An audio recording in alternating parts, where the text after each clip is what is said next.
What's up, college baseball fans? Welcome to the weekend number 3 recap episode of the 11.7 podcast presented by Home Field Apparel. If you guys don't know Home Field Apparel, then I'm so sorry. But I'm pleased to announce that you could get 15% off your first order at Home Field Apparel using promo code CWS25. I believe I have a big time meeting with them tomorrow, Dimitri. I don't know if you got the invite or not, but Josh definitely hit me up today and said, "Hey, can you meet tomorrow morning early?" I said, "Sure, why not? Let's hear it." So I think big news is planned on some releases for college baseball merch at Home Field Apparel pretty soon. I mean, we're already in March. Wouldn't surprise me if it's this month or maybe early next month. But if you're looking for just high quality, officially licensed NCAA gear, check it out. It's homefieldapparel.com and great partners of ours. They were with us last year. They shocked the college baseball world with the officially licensed pullover jerseys that they had, uh, adding in new schools that people requested them. They're just the best. So homefieldapparel.com, 15% off using promo code CWS25. Rock and roll. Cool. Jack and Noah, they put PTO in to me, paid time off. They're both on vacation. Jack, bachelor party in Miami. Thoughts and prayers to him. Hopefully he survived the weekend. Noah, also in Florida, family vacay. Saw he was out on the golf course today, so good for him. He was somebody that I think he won a majority of his wagers this weekend. So good for him. They will both be back for the Wednesday/Thursday episode. And fun thing, fun thing we're going to do on that Thursday episode, Dimitri. We're going to repick conference champions. We do it every year. We we preseason pick conference champions, and then 3 weeks into the season, we try to repick them. Right? We get to see them with the eyeball test. We see what their schedules look like. It's going to be fun. It's one of my favorite pods of the year because then we actually have tangible evidence on why we're picking certain teams. Yeah. Yay or nay?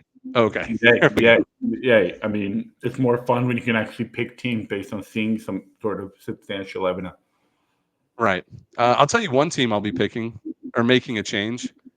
I think I'm going to be picking Minnesota to win the Big Ten. And I That hate is, to lead the podcast off with that, but they might be the best 4-5 team of all time. They are 4-5 on the year. All 5 of their losses have been either by 1 run or 2 runs to some pretty big Power 5 or Power 4 teams, all on the road too. Like they have a 1-run loss against Oklahoma on a Friday night, 2-run loss to Virginia. They lost today to Arizona State by 1, almost swept that series on the road to Arizona State. And then they lose 2 games really close at the University of Houston. And Houston's playing good baseball right now. The Cougars are playing really well, right in time for Big 12 play. So, anyways, that was a preview for Thursday's episode. I love Minnesota, love the Gophers. I think they're really talented. First year head coach, is it Devitt or Devitt? I forget how to pronounce it, but taking over for the longtime head coach, 40 plus years at Minnesota. But anyways, yeah. we'll get into the show. I mean, it makes you think. Like we were just talking about this yesterday, how much your head coach mattered, and we're talking about Michael Early at Texas A&M. We're talking about Mitch Hanna at South Florida. We're talking about the coaches that just instantly make an impact. Justin Hare might have a little bit bigger of a rebuilding project on his hand. He's got a bullpen that he's got to redo the foundation with some new concrete. He's got to build it from the ground up.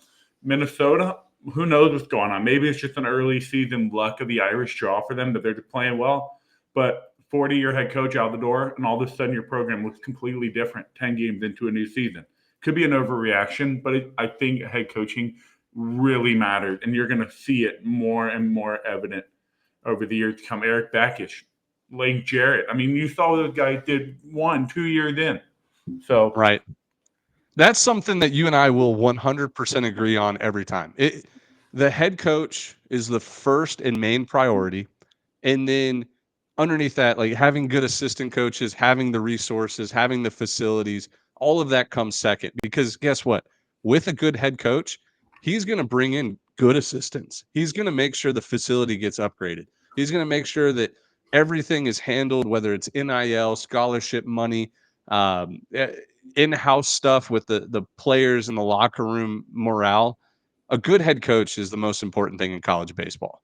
I would say more so. Well, maybe not more so, but on par with a good college basketball coach, a good college football coach. All of those things are so important. Yeah, Um, I mean, football head coach or offensive coordinator probably affect the game a little bit more because if you just call dog shit plays all game, you're not going to win. So you can mhm. have an indirect impact on the game. But college baseball, man, I mean, we were just talking about how Campbell they lose Justin Hare, they get swept by at Santa Barbara, they lose a home series against Ryder. Justin Hare doesn't lose a home series to Ryder. I promise you, that just doesn't happen. No disrespect to the new Campbell staff. I think they're going to be Well, just fine there. in Campbell's defense, they lost a ton of players to the portal. So give Right. them a couple years, they'll be fine. The They'll be fine. foundation's still But there. even if Justin Hare had a transitioning roster where a lot of guys left, he doesn't lose a home series to Ryder. So I'm just saying these guys get paid what they get paid for a reason. Speaking of getting paid, I think Mitch Hannah doesn't get paid enough. I sent you that tweet of he makes like $300,000 a year. He was making $200,000 a year at Indiana State. I mean, to host a regional, take your team to a super that they should have hosted as well. Mm-mm.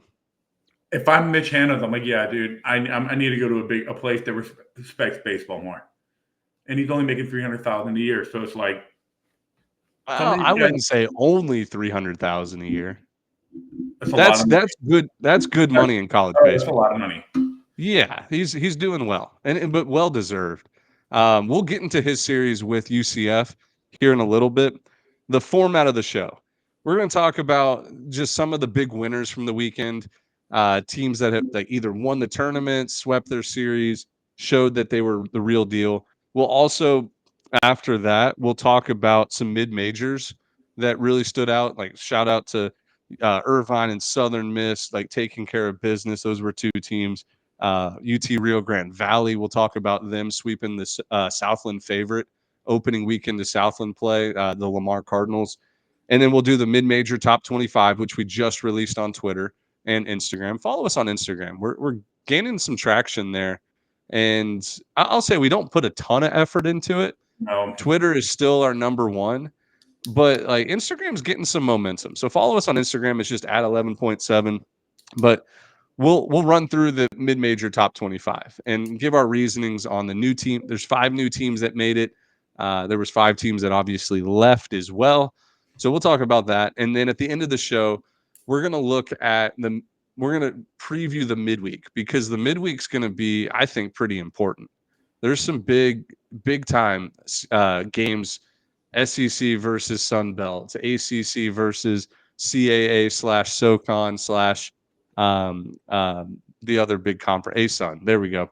So we'll preview the midweeks. Now, hopefully the weather holds off. I think the weather will be fine across the country this midweek, but it feels like on Monday afternoon we find out, oh, there's a snowstorm going through Tennessee on Tuesday. Games are going to get canceled. Well, is that there sucks. really? I don't know. I'm just saying Oh, we don't oh, know about it until Monday afternoon, and then yeah. Oh, the okay, weather okay. galore just ruins the midweeks. So this is where I want to start, Dimitri. And it's because I watched every pitch of every game this weekend.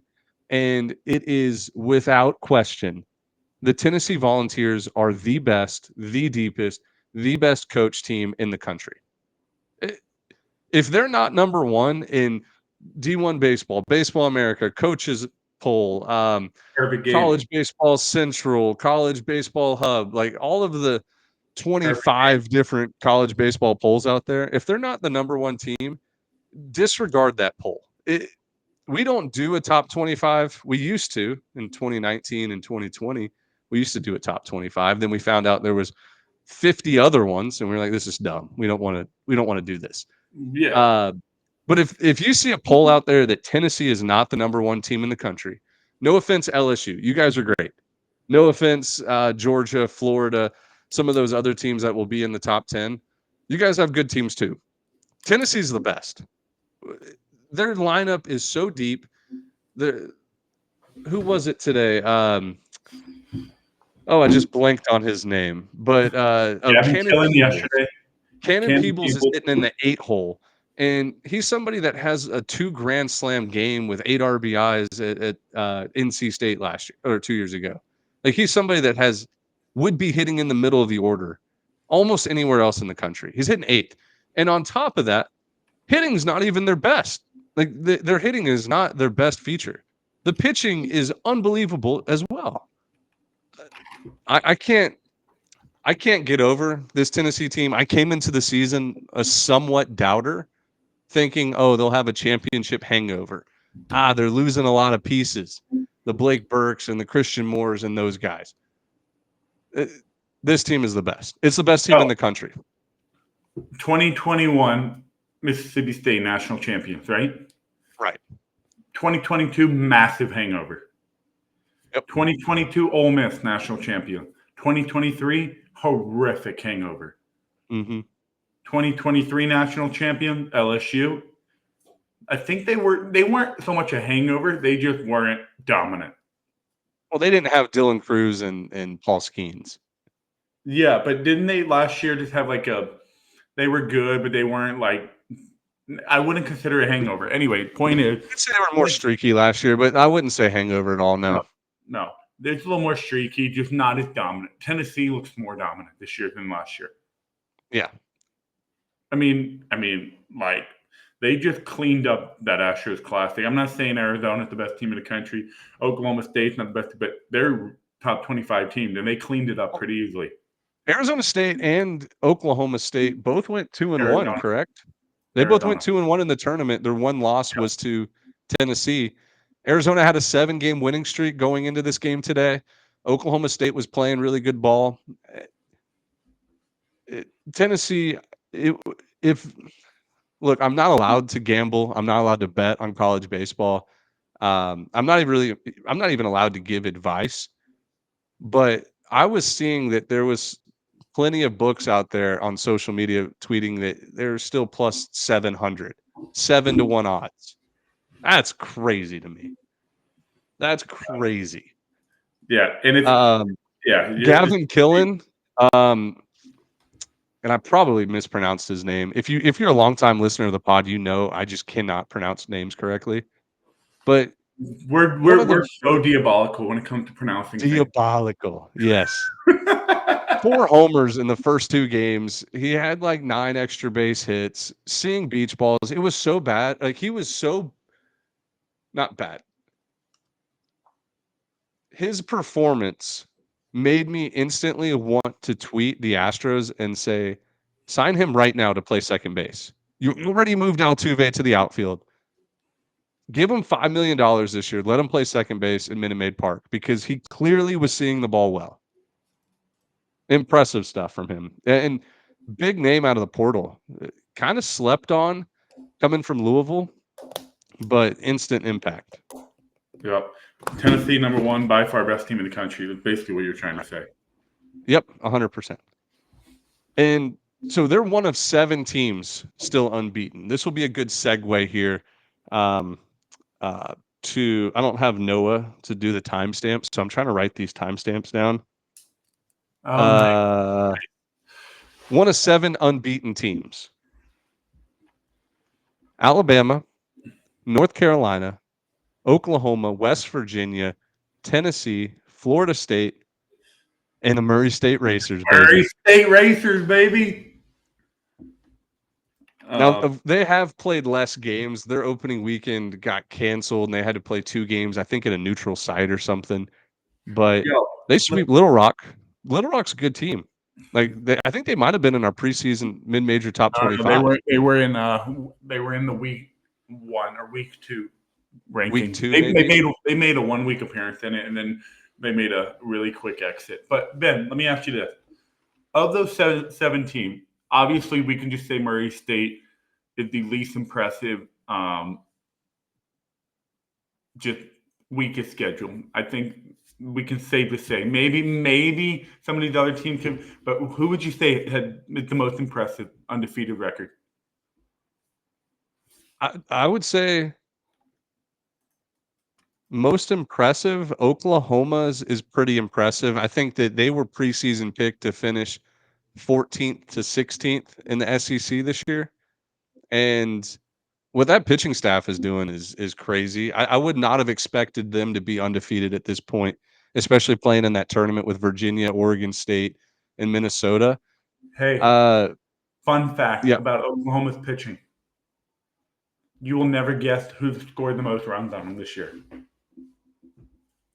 Keep in mind, they played Hofstra, Asheville, Samford, North Alabama, Oklahoma State, right? I mean, sorry, that's Tennessee. I was Damn it. like, dude, that is Tennessee's schedule. But wait. That's my point still stands. Who do you think has scored the most run on Tennessee this year? Hofstra, UNC Asheville, Samford, North Alabama, Oklahoma State, Rice, Arizona. I think Samford scored 6 or 7. North Alabama has scored the most runs in one game against Tennessee with 5. That's crazy. Anyways, okay, Um, Oklahoma.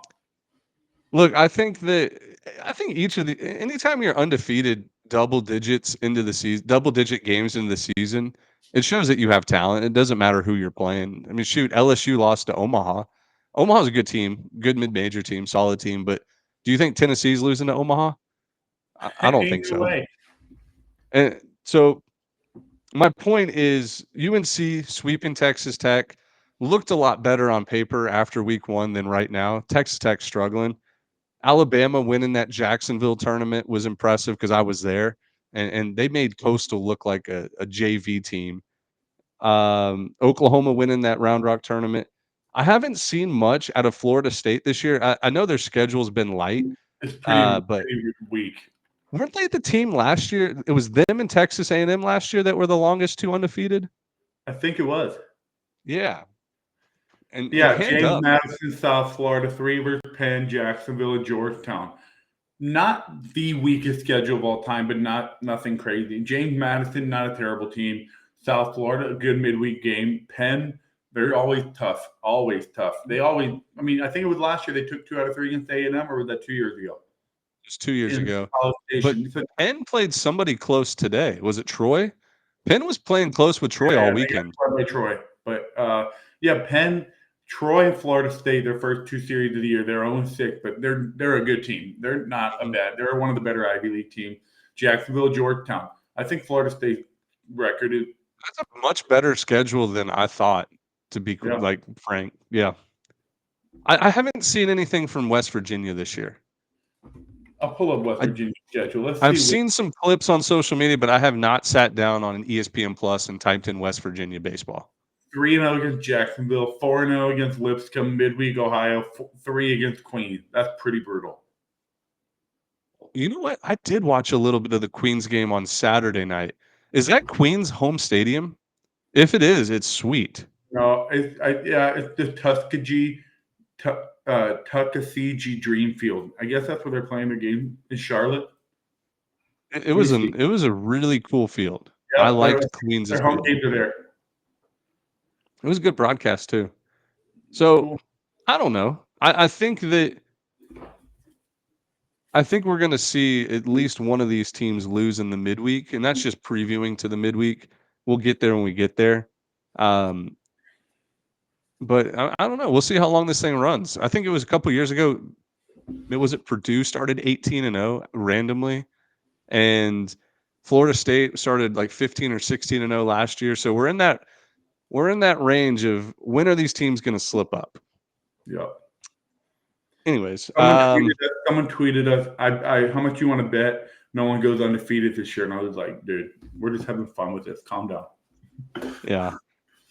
All right, next storyline here. Let's talk about the Kansas student section. This is something that I want to bring up early and often, just before we really start talking about the Clemson series, LSU, what they did this weekend, Auburn, UCF, USF. We'll talk about all those series, but first I want to give some love to Kansas.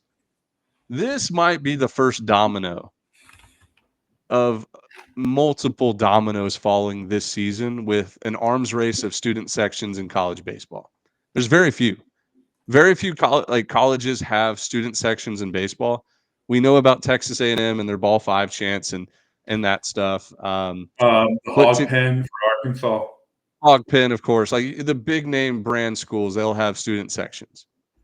But what Kansas did might set an arms race with teams. I don't know. Like we'll take somebody along the line who's equivalent to Kansas here, like a Kentucky. Like, could Kentucky go and make a student section and compete? Here's what I was Or going to ask you. You're a bigger college basketball fan than I am. When I think of college basketball and crazy like home field, home court advantages, I think of Duke, Cameron Indoor. I think of Kansas. oh yeah, Fog I think Allen, of, yeah, Fog Allen Fieldhouse. That's where they play. the field. Yeah, I'm thinking. I want to say Indiana. Some field house. Indiana had a good one. Home field, Yeah, home court. I'm there's just thinking of these and I'm like, the students are there. They're sports fans. Kansas has a big time sport minded student body, and I think if Kansas baseball gives them a reason to come out, they're gonna show up. Well, I think I know the next team. Kansas State is going to not. They're not going to let their in-state rival show them up. So the next home season or next home series that Kansas State has, that's a good series. Like they're going to bring their student section out, and I hope the trend continues because one, it was genuine fun that the kids had at Kansas. They were having a good time.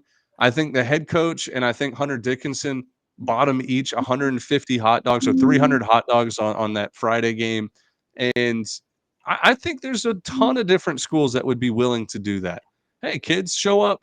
Like we serve alcohol in the stands. We have great hot dogs, food, everything. My prediction is we'll see this more and more as the season goes on, especially in conference play.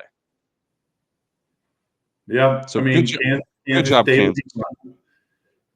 Yeah, I love it. I love seeing the videos of the student getting all rowdy and stuff. I love it. I hope we see more of it outside of the SEC. I really would love to challenge the ACC to get better in terms because when you think of the ACC, you think of a professional baseball game kind of vibes, like North Carolina, Chapel Hill. It feels like a professional environment. The fans are all super well behaved, super not great fan base, just very well behaved, not rowdy. Same thing in Georgia Tech. Same thing in Miami. Same thing at Florida State. Probably gets a little rowdy. The Yeah, section B Florida State animal. has SEC vibes there. Yep, they have Gets section loud, B it gets animals. They have rowdy. good vibe. Clemson, I think, has a great atmosphere. We'll talk about Clemson's the that best. series in The a number second. one, yeah, Clemson's the number one atmosphere in the ACC, in my opinion. But overall, top to bottom, the ACC's environment is not great. Yeah, well, and there's no reason why UNC and Duke and these schools, Georgia Tech, won't match what Kansas did. I think it's possible. It's Not, possible, but if it hasn't been done yet, why hasn't it been done yet? You know what I mean? well, it never was done at Kansas before. They were always bottom tier attendance in the Big 12 every It year for always baseball. has been. So I think it'll be an arms race. But speaking of Clemson, we got to talk about this Clemson South Carolina series. I love this rivalry. I love the way it's done. You get the SEC, the ACC facing off 3-game series every year, one home, one away, one neutral site. The broadcast was much better this year in Greenville than it usually is. Cameras were nicer. I saw a lot of people complaining on Twitter about we can't get the Greenville broadcast correct. Like this always sucks. No. That was much better than the 5 years But it prior. still wasn't great. Still wasn't great, but it was much better. Um, but Clemson sweeps the series, even though game 1 was very close. South Carolina was 5 feet away from tying the game with an out in the 9th inning. Then game 2, I'm trying to remember now. Game 2 was at Greenville. Yep. Low And scoring game, Clemson pitchers pulled away. duel. Yeah, pitchers duel. Clemson came away with the win. And really Cam Canarella and Jurin Purify. Jaron Purify. I knew it was a cool last name. Jaron Purify breakout series, like electric player, big game player. somebody that I think will have some moments down the stretch in ACC play in this postseason. Just a big game player, always ready for the spotlight. They came up 100%. clutch, I became a and then fan of him this weekend. yeah, me too. I think that there's a stigma around Clemson where because they did the Savannah Banana Ball thing in the fall, uh, a lot of people, college baseball purists and baseball purists, did not like it, and I think they were rooting against their success this year. But at the end of the day, it hasn't impacted the way that Bakich is coached, the players are playing. It's the same exact stigma around the team. Like their guys are still playing Clemson baseball. Um, I was shocked to see the the fight. I didn't think that South Carolina came out with a lot of fight today on their home field. And being down 2-0 and you're really just trying to salvage the series against your rival at home, defend the home turf. I didn't see as much fight as I wanted to. Yeah, I mean, since we can just throw this under the umbrella of talking about rivalry series this weekend. I think it was a pretty similar story with Miami and Florida. Florida handed it to Miami the first two games. Close, well-fought game. Florida was just the better team, just like Clemson was just the better team. Miami came out and handed it to them today.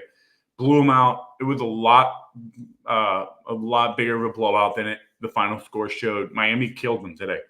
And that's what I was hoping to see from South Carolina. Like, okay, we lost the first two. We're going to punch back Sunday, and Miami was down 4-0 at one point, right?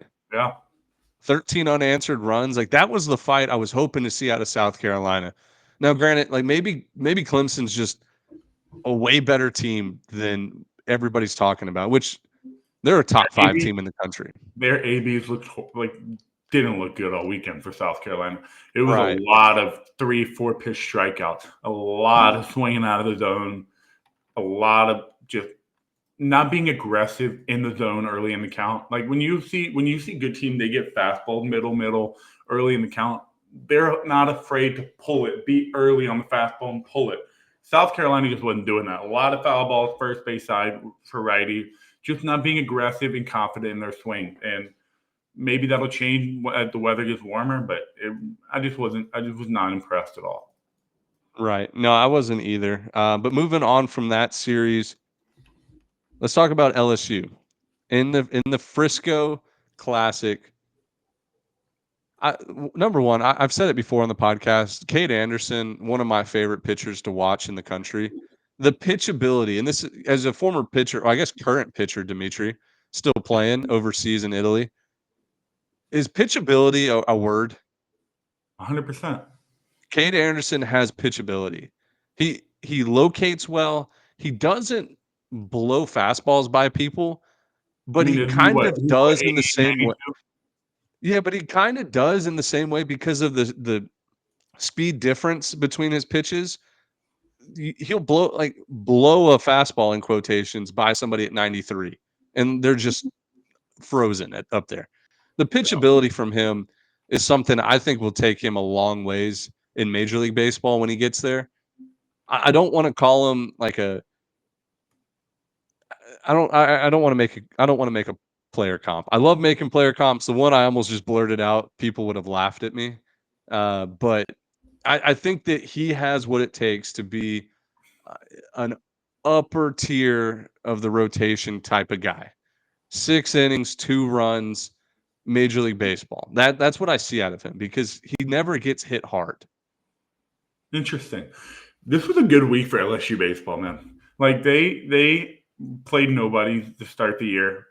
Big win against Dallas Baptist in the midweek. Kansas State, Nebraska, Sam Houston. Like all three of those teams can beat you on any given day.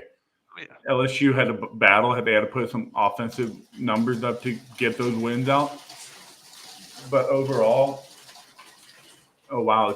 I think the sky just fell out. Started pouring rain. But anyways, yeah, LSU. I think that was a good weekend for them to say, okay, hey, we have a good ball team. Confidence is built in them. They've got some shitty baseball teams coming to Baton Rouge the next week or so. Then they've got Xavier and then SEC play. So I think they'll be ready to go now. That was a weekend to get them ready. Yeah, battle tested for sure. Kansas State was playing really good baseball coming in. Had a lead on LSU late in the game. LSU comes back and wins it. LSU awesome relay. No, I don't hear the rain. No. Loud as shit. And it never rains here in Southern California. Yeah, that's weird. But anyway, so the LSU awesome relay to save the game. Throw out the walk off run at home plate. Then they go down 5-0 to Nebraska. Come back, blow them out, and then they jump out to a huge lead against Sam Houston. Sam Houston starts clawing back and making it a. I think they were up 11-2. Then it was 11-8, somewhere around there. I 12 don't know 8 the final. exact 12-8 final, right? But we saw them diving into the lazy river in right field to celebrate their Frisco championship. Also, I know it's not a close drive, but I saw they were flying back home. Spoiled, man. How far, LSU. how far is Frisco to Baton Rouge? Can't be more than I'm 4 sure hours. it's a lot further than people might think, including myself. I don't think it's Frisco, more than 6 hours Texas though. to Baton Rouge, Louisiana. Look that up Oh, wow. because 6:44. 6 hours 44 minutes. Get on Okay, the that's plane. worth Get on the that's damn worth plane. that's worth a plane in my opinion. If it was somewhere like around 4.5, my mid-major mind it was about to explode. Like, dude, we used to take 8-hour bus trips back from VMI on a Eight, Sunday night eight. and have We did 12, 13 to freaking Terre Haute, Indiana. oh yeah, we did a 12-hour bus ride up to Butler and back. We were so cheap at Mercer. Butler was offering to pay for our flights. We took the money and rented buses and drove the buses and just pocketed the rest. Yep, that's just how it goes. That's one team meal at the end of the year. Yeah, for sure. No, I just thought it was funny. No, there's when you're LSU, you can fly to freaking Northwestern State if you want. You can fly to Nichols for a midweek and back. You're LSU. Do what you want. Yep, do whatever you want. You got the money, you got the program. That's why you go there. You go there to get those nice things. Yeah. There's Hey, probably like high A players in the Pacific Northwest minor league system that like driving from Boise to Everett, Everett, Washington, 14 hours every game. But anyways, moving on. Auburn, really impressive what they did this weekend. My golly, man. The boys are buzzing. Like this was a last place or second to last place team last year in the SEC. They have what it takes, in my opinion, to host a regional. They hosted in 2023. A little drama behind that. Probably shouldn't have hosted in 2023, but baseball gods humbled them. They go 2-Q in their own regional in 23. Pretty that was bad what team last Southern year. Miss. That was what Southern Miss, Penn, and Samford. Sanford. And Sanford was in the drivers. They from the Oh, eighth Penn was inning. in the driver's seat. Penn was in the driver's seat that one. Yeah, but Sanford was in the 1-0 game against Penn. Had the Yep. lead, crumbled the lead. Penn won the game, and they were in the driver's seat. But Sanford, until the eighth inning of that game, was in the driver's seat. Yeah. That was fun times. And then Had that Southern Miss comes Sanford, all the way back in the losers bracket and wins it. yeah, And then they get gifted Chase Burns at Hattiesburg for that super regional. yeah. Anyways, Yeah, I'm really impressed but with Auburn. I think their lineup is way better than people are expecting. I yeah, mean, dude. like their lineup was just barrel, barrel, barrel, barrel, If and there just was no nonstop. preseason poll, if there was no preseason polls or preseason write-ups from anybody in the country and it was strictly eyeball test, you would say, "Oh, Auburn's a top 5 team in the SEC, no doubt." They look better than Georgia, right? They look better than who's another team that came They in with look a lot better of than hype? Arkansas right now. Look better than Arkansas right now. So it'll be interesting to see where Auburn ends up. Now, don't forget they did slip up and lose to Holy Cross the second game of the season. Uh-huh. Since then, they've been playing really good baseball. So I think they I think sweep through the opening Arlington weekend, tournament. Do I what? think opening weekend losses should only count one of two ways. If you have a major opening season loss and you rebound and you kick ass and get a good team, I think that opening weekend loss shouldn't count for nothing. But if you lose an opening weekend loss like that against the Holy Cross, and then you have some other shaky performances the next 2-3 weeks after that, then you're like, okay, that loss shows that this is not a great team. But Auburn was just opening weekend. You're figuring things out. You're just getting the ball rolling again. Yeah, but their win against so they beat Oregon State, Ohio State, and the They need other to team that was who was the other one? what are you talking about? Baylor? Oh, Baylor. Well, dude, Baylor's going to be better this year But than people Auburn, think. Ohio State and Oregon State need to quickly make a Bell South call to the bullpen and get things fixed out there. They Right. need bullpen desperately. A lot of teams do. It's not just them. There's a lot of teams that But we're just talking don't about the trust. tournament. Yeah. Ohio State might be the best 1-8 team in college baseball history. They have to be They could easily be 5-4. 8-1. Well, even 8-1 to be honest. I mean, okay, they win 2 out of 3 at Arizona State, 2-3. They win 2 out of 3. That's 2-1, 2-1, 4-2. Just win one this weekend. That's 5-4. Yeah. Minimum win one this weekend. That's 5-4. That's a good record with that schedule. 3 Arizona State, NC State, Coastal, Alabama, Auburn, Baylor, Oregon State. They have not had one easy game yet, dude. NC State is considered their easy game, and they were a top 25 team preseason. Right. Yeah, that's a good point. That is a good point. Let's move to Vegas. Ball was flying today, Dimitri. I Gusts didn't watch of any of that series. I didn't watch any of it either because I didn't buy the D1 Baseball's streaming service, but I watched the clips on Twitter. The ball was flying, desert air, 30-mile-an-hour winds, dead center. I think both games ended up in the 20 runs today, 20 to 25 runs each. Texas looks really good though. Offensively, the the only thing that scares me about Texas, I think it's happened a couple times on Fridays already this year, where Jared Spencer pitches lights out, and then the bullpen starts blowing a big lead. A 9-1 lead turns into a 9-7 lead, or yeah, you know what I mean? Okay, here we go. Week 1 against Louisville. Jared Spencer goes. So Texas shuts out Louisville through 8 innings. Louisville puts up 2 in the 9th, 2 in the 10th. All right, that's Friday against Louisville, opening weekend. Friday against Dartmouth. Dartmouth scores 1 in the 4th. So they've given up. Texas gives up 1 run through the first 7 innings. Dartmouth puts up 2 in the 8th. They almost lose the game. Mm-hmm. Friday against Washington in Vegas. Texas is up 9-1 through 6 innings. Washington hangs up 6 in the 7th, 2 in the 8th.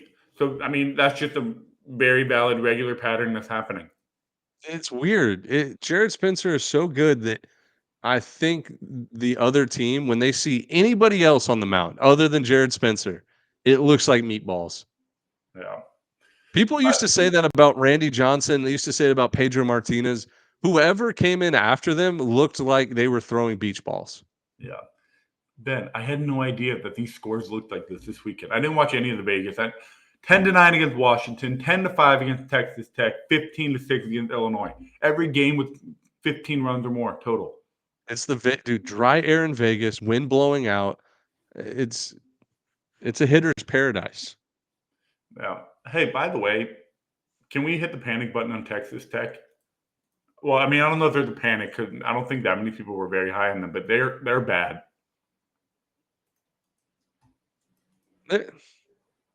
Well, their schedule's been pretty rough.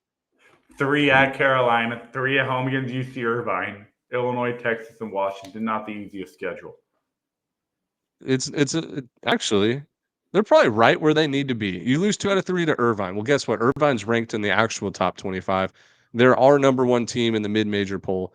You lose 3 at UNC, who's a top 5 team in the country, and then you have Washington, Illinois, Texas, and you go 1-2. I don't think it's terrible, right? Not terrible. I think they're going to be battle tested. I think this is actually what's going to be because I think Tadlock is a good enough coach. He's going to know how to use this to their advantage. He's going to have those players hungry or whatever he does. I don't know what Tim Tadlock does for coaching meetings or whatever, when he has meetings with the team. But whatever, he knows what he's going to need to do. He's going to know what to say to get this team ready to go. I think they'll be because they've got UC San Diego for 2 and then Grand Canyon this weekend. They Yeah. can easily go 4-1 this week and be just fine. Would you rather Texas Tech be, what are they, 2-8 right now? 2-8, 2-7. So Texas Tech is 2-7, very tough schedule. Or you can be Texas A&M and 6-4, right? But lose 4 straight against teams that you probably should have won against. You lose into Cal Poly, you I lose to think Texas State, you lose to Arizona, and you lose to Oklahoma State. But then that's you like beat teams like Elon and whoever else it was, Cal that's like Poly. that's like the same thing. Would you rather be 12-0 Florida State, or would you rather be 2-7 Texas Tech? Obviously, you'd rather be 12-0. Wins are the most important thing, but I think this will benefit Texas Tech in the long run as they get into Big 12 play. I think Texas A&M fans were hitting the panic button a lot harder and a lot quicker and a lot more often than Texas Tech fans. I think Texas Tech fans are like, you know what? Like, that's fine. We're not playing our You best suck. baseball right That's now. fine. It's a tough schedule. When we get into Big 12 play, we'll be just fine. Maybe that's what they're thinking. You know what I But think Texas. it's You been a know what. brutal schedule. You know what I think Texas A&M fans are freaking out about? I don't think there's so much freaking out about their offensive woes and just not winning games. I think they're concerned if Michael Early knows how to keep this team intact and focused and motivated and learning how to keep looking forward and not dwell in these losses. Because that is the one major important job of a head coach, the Mhm. CEO of a program, is to keep everybody motivated. Your manager, your data analyst people, your players, your bench players, your bullpen catchers, your other coaches on the staff. You got to get everybody to keep buying in and staying motivated to get better. Michael Early's going to have to learn that quick to keep his team afloat before they get into SEC play. That's an Well, important job. no, for sure. I agree with that. Now, I have a take about Texas A&M, and I can't believe it's been 42 minutes into the show before we've even really talked about the Aggies. Gavin Grahovic might be more important to this team than Jace Laviolette. When Personally, Gavin Grahovic goes down with a season-ending injury, they start 0-4. They can't score runs. Their defense was abysmal, especially in the infield. Gavin Grahovic, first team All-American, freshman of the year last year, looks the part, is a future big leaguer. He goes down, the whole team changes. And like Wyatt Hensler was playing third base. He was an All-American last year at Penn, 22 homers. He played well this weekend. So it wasn't like, oh, his replacement was bad. It's like, no, like he was Grahovic hitting in the top of the order was a huge glue part to this order. And A&M bounces back today, get down early 3-0 to Rice. And I think there was more panic buttons being hit, but then they go and outscore them 14-0 the rest of the game. Balls were flying all over. Maybe it was because the pitching depth that Rice had wasn't quite there and they were seeing easier pitching. Maybe not. I don't know. It was a big bounce back spot for A&M. I, I was I mean, baffled, dude, baffled by the defense, by the base running decisions. do you There was a think lot of intangibles that A&M just did not have this weekend, and it was hard to watch. do you think Lavalette is gonna go through the Shane Lewis sophomore slump? I mean, I know he's a junior, but like Yeah. that just slump of just maybe it's the pressure, maybe it's just whatever, it's something weird, whatever. The pitchers just know how to pitch him now because lefties are coming in and dicing him up. I mean, just slider, strikeout, slider, fastball up and in, strikeout. And you made a funny. I think people will laugh when they hear this because we're not that serious all the time. You said Lavalette either hit the first inning home run or when they're blowing a team out in the seventh, eighth, and ninth inning. And I thought about it. I was like, dude, come on, Ben, calm down. And I was like, wait, that's kind of true sometimes. It's kind of true. I don't have any stats to No, we're being funny. yeah, it feels like it's been a long time since he's hit a big time home run. And I know he had one last year in conference play, maybe against Georgia, I believe, during the comeback. But yeah, my point is like, look, I hope rooting for the best. The kid's Oh, 6'6", 220, runs like a deer, plays good center field, and just has one of the sweetest swings. But you brought up a good point there. when you're the best player in the country, you're number one player in the country, you're going to probably go number one overall. Teams are going to come prepared to face you, and especially without Gavin Grahovic in the order. Like you're circled in red Sharpie. Don't let this guy beat you. And of course, you're going to have your best pitches thrown against him. You're going to have an advanced scouting report because you've played in the Cape Cod, you've played for Team USA, you've played SEC baseball. Every data analyst on every team will have what you struggle with. So, really, for him, it's just like, can he make the adjustment? There was some players last year. I don't want to name names, but there were some players last year that couldn't make adjustments and they struggled, and they're back on campus this year instead of getting drafted in the first or second or third round. So can he make the adjustment? I think he's talented enough. We'll see. I mean, I'm The not worried one bit about A&M. They should be fine. The talent will eventually win out, but you just can't let these 4-game losing streaks turn into, oh, we've lost 8 of our last 12. We've lost 10 of our last 14. You can't let them snowball. Hey, they don't have Augie Garrido in that dugout, so you can't let 10 of your last 12 and get into a fist fight or a gang fight or whatever it is. Augie will get you out of those.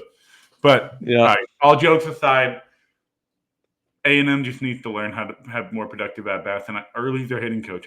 I hope he's not distracted being the CEO and he can go back to the basics and the drawing board of just being their hitting coach. Obviously, he's hired to do much more. He's paid a lot of money to do much more than just hitting. But I hope he doesn't lose I'm going to come hang out with you at 1 a.m. I'm going to come hang out with you at 10 a.m. before your class, and let's just talk hitting. Let's just go in the cage. I'll flip you some balls and just hit and be the hitting coach. The hitting coach are hitter's best friend. They hang out with them. They talk the shit with them. They watch video. They laugh. They take a bunch of 150 swings in the cage, one-on-one. That's what a hitting coach is. Their hitter's best friend. He confides in you. He talks about what he's struggling with. He's talking about what is in his mind when he walks up to the plate. I hope Early doesn't lose that, trying to manage this whole program. And that's why he brought Jason Kelly in from Washington, a guy that had big-time head coaching experience. So he didn't have to write this shit by himself. But we'll see what happens.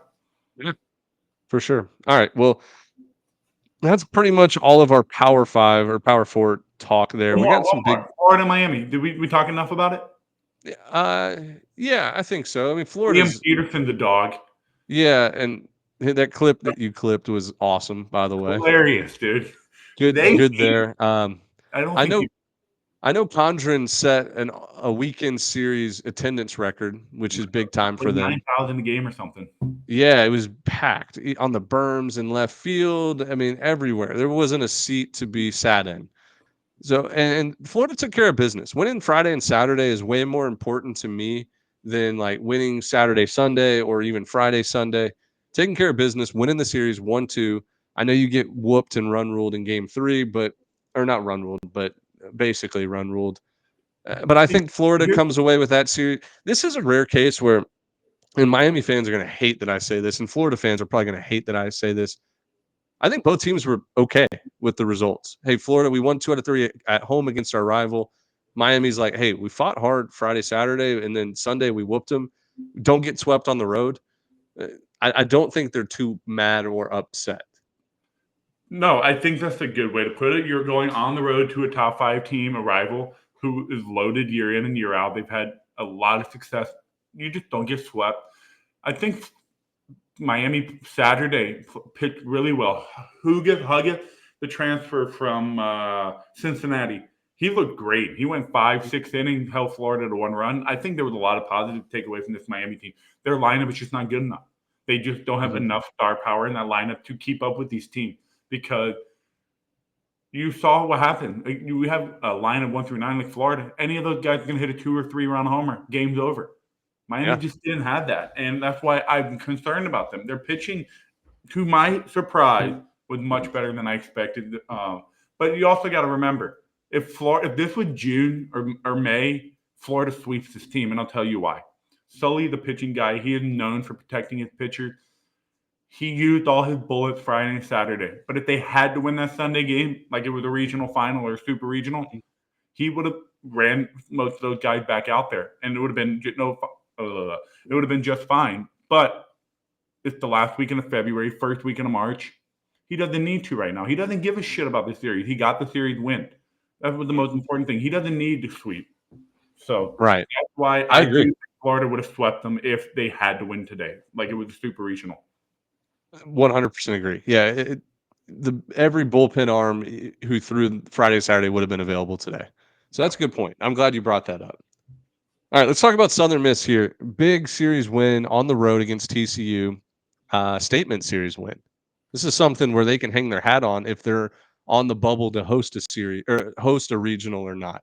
If by some chance they fall off a cliff and they are on the bubble of making a regional, a series win on the road against TCU has a lot of weight, especially non-conference. So Southern Miss is in a good position right now. Um, I watched a good bit, but I did not watch all of the series.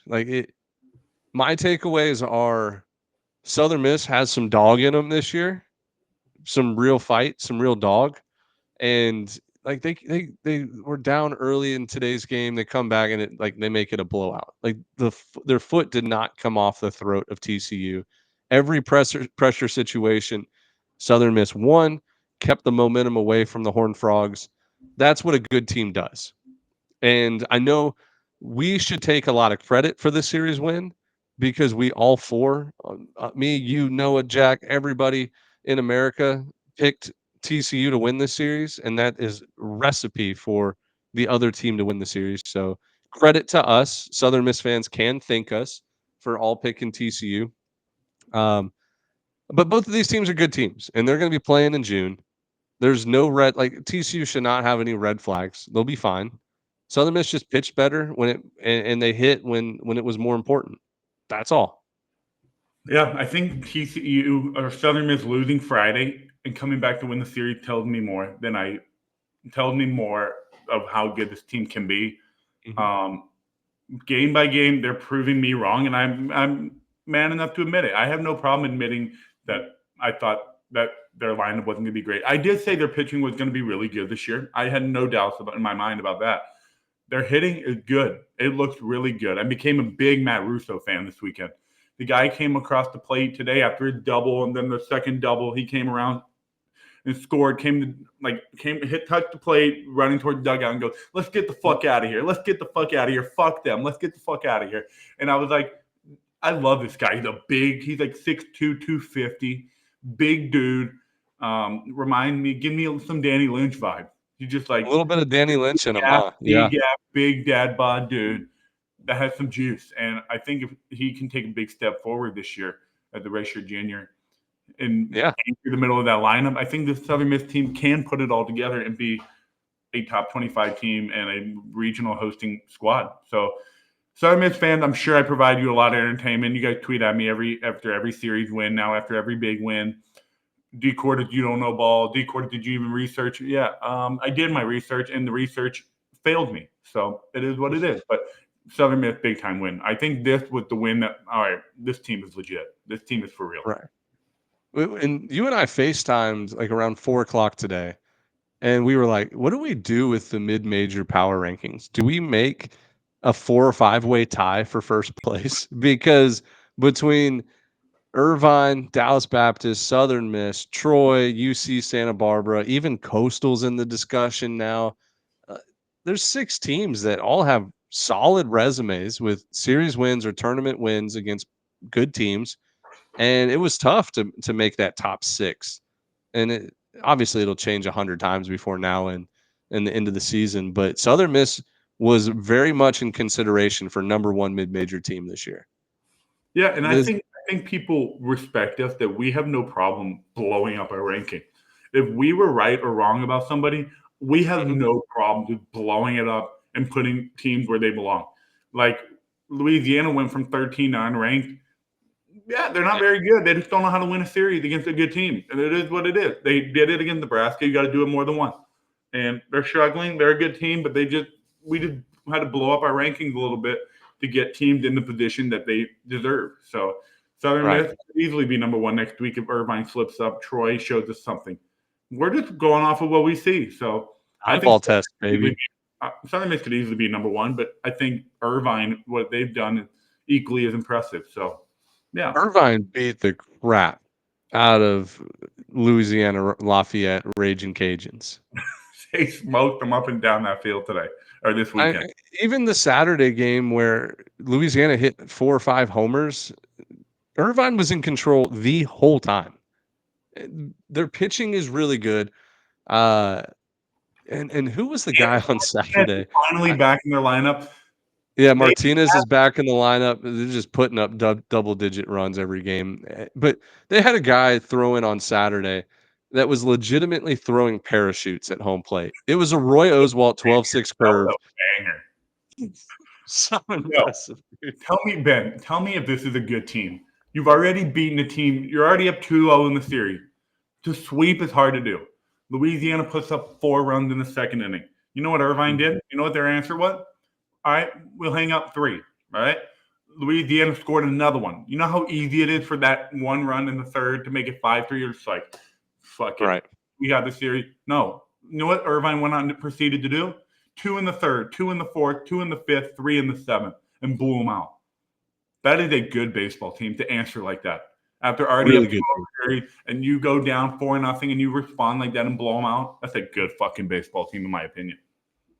Yeah, and their 3 losses this year, one on the road at Texas Tech in a game where the wind was blowing out 30 miles an hour, 15-12, whatever. Toss up, you still win the series. They lose to Vanderbilt on a go-ahead grand slam in the 8th inning, right? Should have and could have won that game. Lost a And then midweek. they lose a midweek to USC, who has played Really well. fantastic to start the year. Irvine, they're going to host a regional. I'm just calling it now. Book your tickets for Irvine. The Warriors have something to say. Yeah, we'll see. I mean, yeah, Hawaii. God, I hope they host a regional. It would be. We talk about it every episode. I'm not going to get into it, but to have the NCAA on Sunday when the regional sites get announced, having to start booking flights on selection Monday so that they could be ready to play baseball on Friday would be just a dream come true. I hope there would be a documentary about it, and there needs to be a book written. The amount of moving parts where they would have to book hotels too during the summer when it's hot, like it's Hawaii season. Everybody goes to Hawaii in the summer. Finding hotels, finding the please let it happen. Hawaii took care of business this weekend. Now they do play on Monday, if you're watching this, against Northeastern, but they're up 2-1 in the series. And if they win 3-1 here against a Northeastern team who can play baseball, then you have a series win against Marshall, Wichita State, Northeastern, 3 out of 4 for all of them. Actually, a sweep against Marshall, I believe. But that's laying the foundation. Then you have the meaty part of your schedule with Santa Barbara, Irvine, Oregon State. There's 10 games there. Hey, Hawaii swept Marshall, right? 4-0. You know what Marshall proceeded to do after that series sweep? They split a 4-game series with Georgia Tech, 2-2, and then kicked the shit out of Fairleigh Dickinson, which is obviously not impressive. But on the road at Georgia Tech to split 2-2, I think that shows us, hey, we're not joking about Hawaii. We do think they're a good team. Yeah, dude. I think that they have 10 games that are very important to their schedule. 3 against Santa Barbara, 3 against Irvine, 4 against Oregon State. That's their season. If you go 8-2, I think a regional host is very possible. If they go 8-2 in those games, Ben, that's not even a possibility. That's like you're going to start getting predictions with a Honolulu regional in it. Yeah, baby, that's what I want. That's what Anyway, I want. Yeah, the other thing I was going to say, shout out McNeese. They have looked incredible to start the year, 9-1. Pitching staff is lights out, dude. Lights out.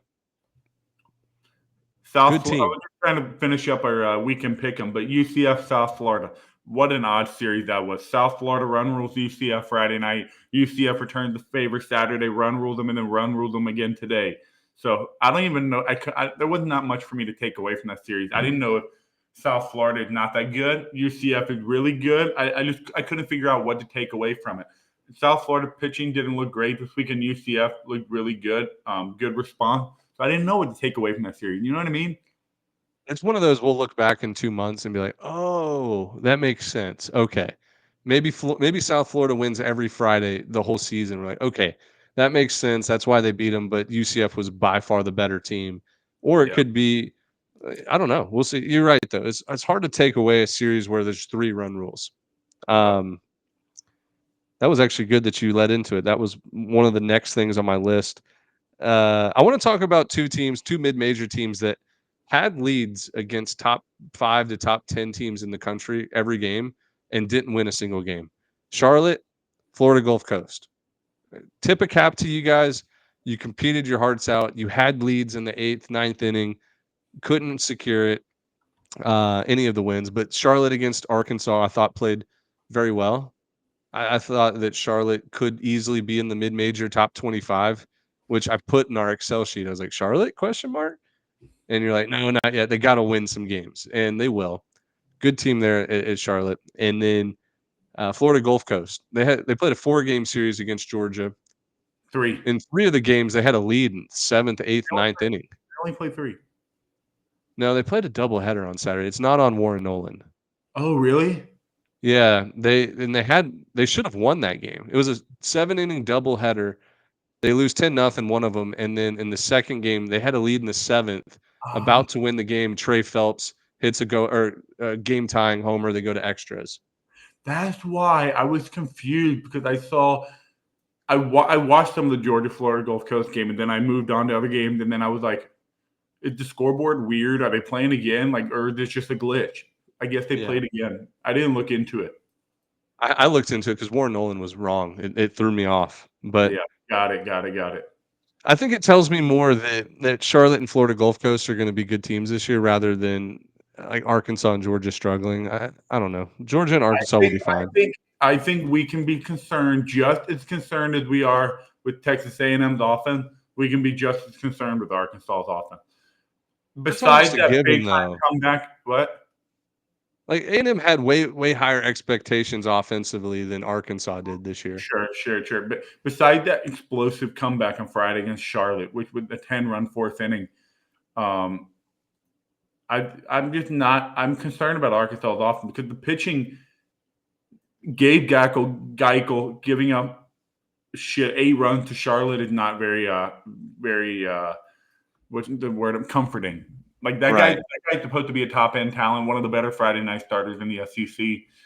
So I'm concerned about Arkansas. Their pitching kid's not going to be able to be perfect every weekend. You've got to score a lot of runs sometime. And I don't know if Arkansas can do that. Good teams will have bad pitching days, and your offense picks you up. So I don't know. I don't know how I feel about Arkansas yet. We'll see. All right, last thing here, and then we'll actually go ahead and pull up the mid-major top 25. We're going to bring it up. We're going to shout out our new sponsor, Game Time Sidekicks, and look over the graphic as we go through it. But I want to give a shout out to Coastal. Coastal Carolina sweeps Wagon. Rutgers at home. And for a team that I saw play in person in Jacksonville, that Friday night game against Alabama, I came back thinking, this is the team that ran through their opening weekend tournament against the Kansas State, St. Joseph's, Washington's. It's like, I don't think this Coastal team's that great. Well, they bounce back and win the next 2 games in Jacksonville and have been on a tear since. They Good. They're good, Coastal's dude. Coastal's going to be so much better this year, especially on the mound. Like they have guys that throw strikes and don't live up in the zone and give up bombs. You get some good sinking action with a lot of their pitchers. But here's the mid-major top 25, and it's presented by Game Time Sidekicks, our newest partner. And as you can see here, they do custom stainless steel mugs, tumblers, logos officially licensed for your favorite team. And so they're sponsoring the mid-major top 25 all year. And what they're going to do is you see some of these teams in the mid-major top 25. Well, of course, they probably didn't have it in their store. They have Power 4 teams and the teams with the huge fan bases. They were not as they didn't have a lot of these teams in their store. Well, they went out and got the official license for a majority of them, and they're going to start printing their mugs and tumblers and stainless steel cups with those logos on it. So how sweet would it be to have that Coastal Carolina Chanticleer baseball tumbler, bang, where that 11.7 tumbler is on the YouTube? It'd be nice. So you actually get 15% off if you use promo code 11.7, and it's just gametimesideKicks.com. Got tons of cool stuff. And it's not just baseball. Like they have football, basketball, hunting.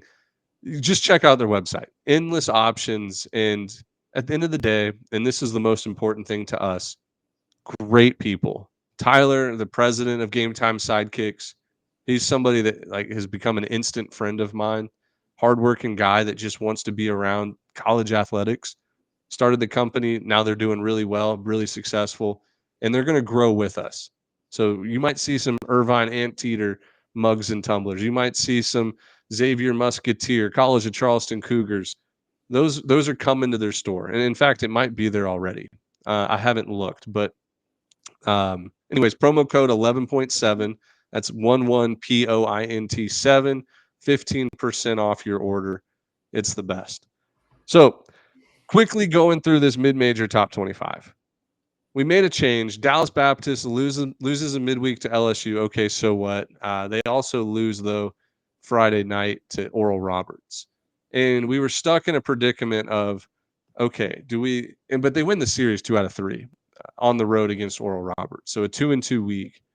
We were like, okay, do we reward Oral Roberts into the top 25, or do we push Dallas Baptist back a little bit? And it sucks, but we had to bump Dallas Baptist to number 4 from number 1 because we think that Irvine, Troy, and Southern Miss just have a better resume as of right now in the season.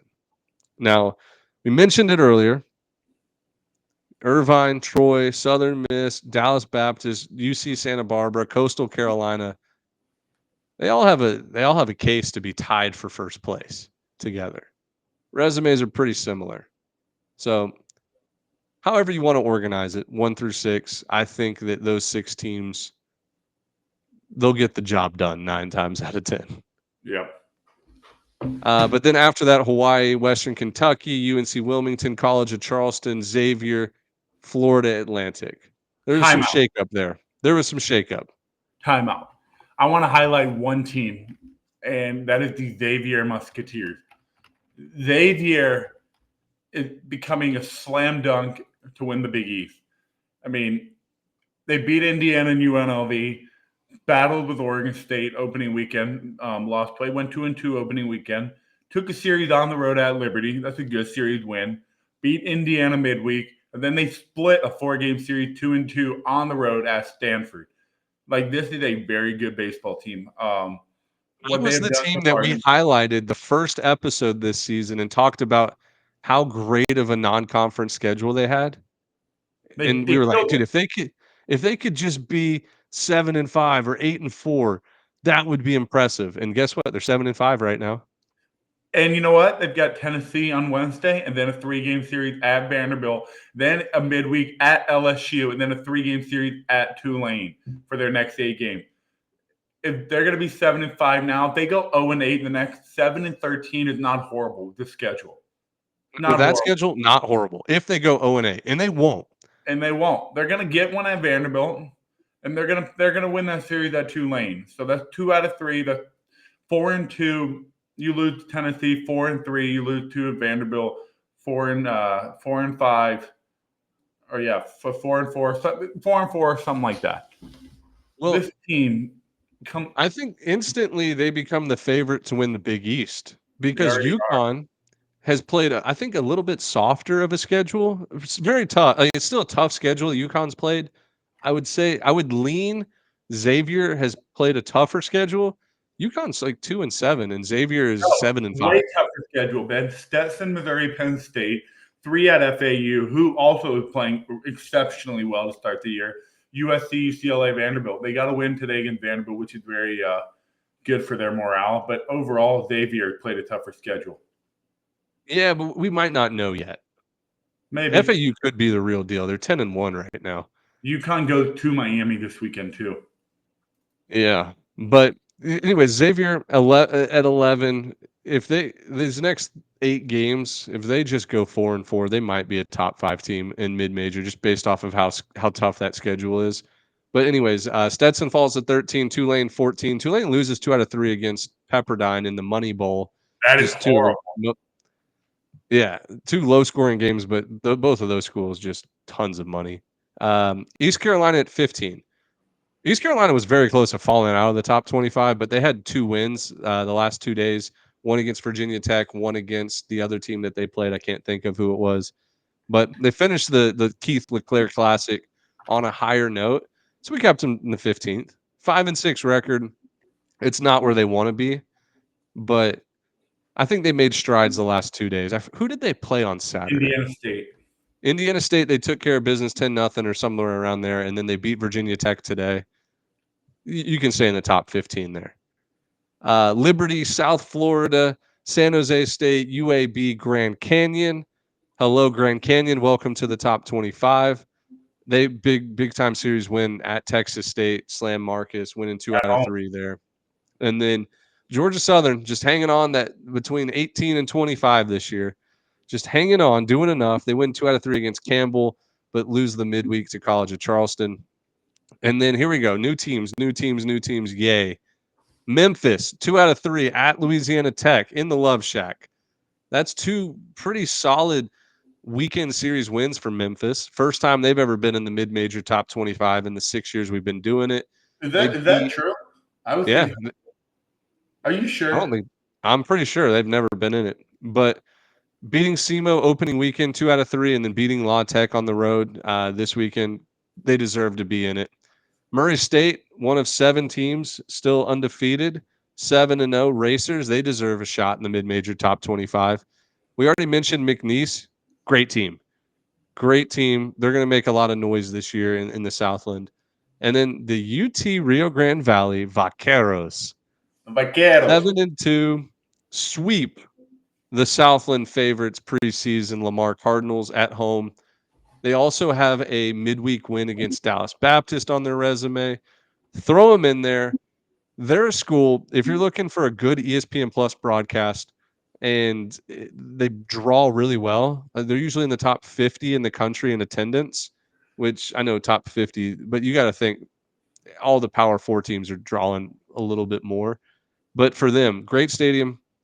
They draw well, and uh, here's another. I might be picking them to win the Southland when we repick later this week. They Nah. have some dudes on that team that are unheard of, not recruited heavy. Don't even never even thought about the transfer portal. They come from junior colleges, they come from local high schools.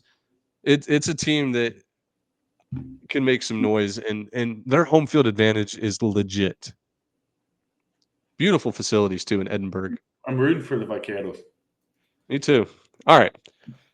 So the last bullet point I have written down, Dale Francis of Gardner Webb had a 4-homer game, 12 RBI game. Love seeing that. I love a good 4-homer game. That's probably equivalent to a no-hitter, right? A 9-inning no-hitter, 4-homer game. Probably difficulty wise and rareness wise, probably. Yeah. So, all right. You want to do a midweek preview and then get out of here? We can do that. Let's do it. Let's see what we got here. So I know the primetime games, we get Troy at Alabama, if I'm not mistaken. Do we have anything Monday? Oh, Northeastern. That's crazy. Northeastern's got to play at 11:35 p.m. or game Eastern time on a Monday night. Oh, against Hawaii. But I think Yeah, they and then go to fly I think back. they play at San Diego State this weekend, so they probably are just like, yeah, we'll play a night game and then travel Tuesday and get to San Diego. Yeah, that makes sense. All All right. right, pull up Tuesday's schedule. Who do we have here? Can you make that screen bigger? Sure You go can. full screen. Why is it not? Maybe I need to make my screen. My eyes are getting bad, dude. I got some blue light glasses right here. I ordered them. There we go. It's much better. My eyes are I, getting bad. All I do is stare at a computer screen all day. There we go. That's what I want. No, we don't want that. We want no. Well, I don't well, want to let's be big. just get to it. All Wait, right. So why are they not doing what we normally do? I don't know. You ruined it somehow, but it's okay. Let's just keep moving. Keep moving. Do you want me to try? Here, let me try to do this. I just don't know why it's not like a normal. Oh, I know why. Here we go. Let's do the. Let's do the. Yeah, I know why. Here we go. Well, we'll There we see. go. No, that's weird. Here, Let's let me see. just share my There we go. I screen. got it, bro. There we. Is this Whoa, better whoa, or whoa. worse? No, I had it perfect. Whatever. No, that's fine. Go ahead. Golly. Sorry to all the podcast listeners out there. We promise we'll get this right. Yo, what are we doing here? Oh, you turned it off. That's why. Got it. There we go. We're back. All right, that's better. There we go. Uh, Midweek preview. Anything jumping off the page to you? I think Moorhead could beat Louisville. Moorhead has legit that's offense. possible. Hey, Offense plays in the midweek. High Point could be an upset alert at Georgia. Yeah, High Point at Georgia for sure. High Point did not impress me at all. They're not very good this year. High Point. They did not have a good weekend in Macon against Well, Florida A&M. The they just Bears. beat Mercer today. Yeah, but Mercer's not very good either. They had a bad day against Florida A&M and Mercer. They lost both Coastal games at on North Saturday. Carolina and Chapel Hill. Well, you just missed one. Like UNCG is going to beat North Carolina State. My opinion. At UNCG, Yep. they don't win. They don't lose midweeks there. Let's Yeah. see. Coastal at North Carolina. That is a juggernaut fight. Yeah, that I hope the weather holds off. I don't know what the weather's going to be like. I think it'll be fine, but I know we're getting a cold front coming here in the Carolinas, so we'll see. Liberty Campbell, man, if this was They 2021 or 2019, that would be sick. Still going to be a good game and fun in Bowie's Creek. Hey, here you go. This is the annual upset alert. But Mike Upstate against McGuire's not Clemson. there anymore, so I can't put my stamp on it. I'll put my stamp Clemson's that Florida UCF.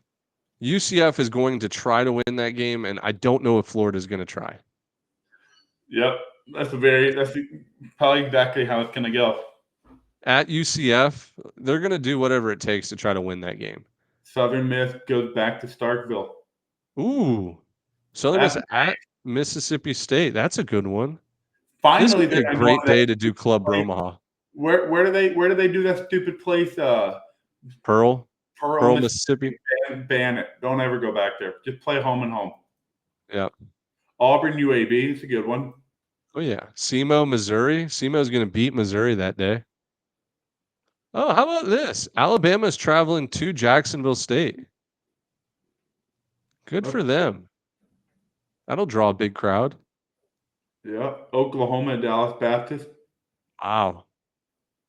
UT Rio Grande Valley at Houston. Both of them are playing well.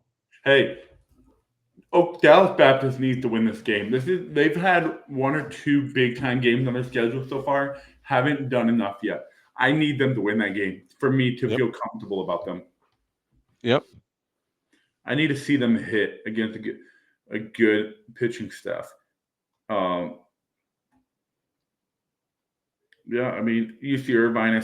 San Diego needs a big time win here against Irvine. Mm-hmm. I mean, look at the San Diego schedule.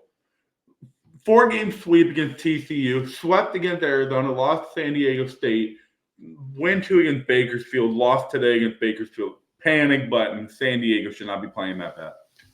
Right. Yeah, that would be a good turnaround win if they could beat Irvine at home there. Let's Miami see. at FIU. Miami FIU. Yep. FIU is you- 11-2 this year. Don't sleep on them. How about Santa Barbara at USC? You didn't even mention that. Oh yeah, that's a big one. That's big time. Oh yeah. That's big time.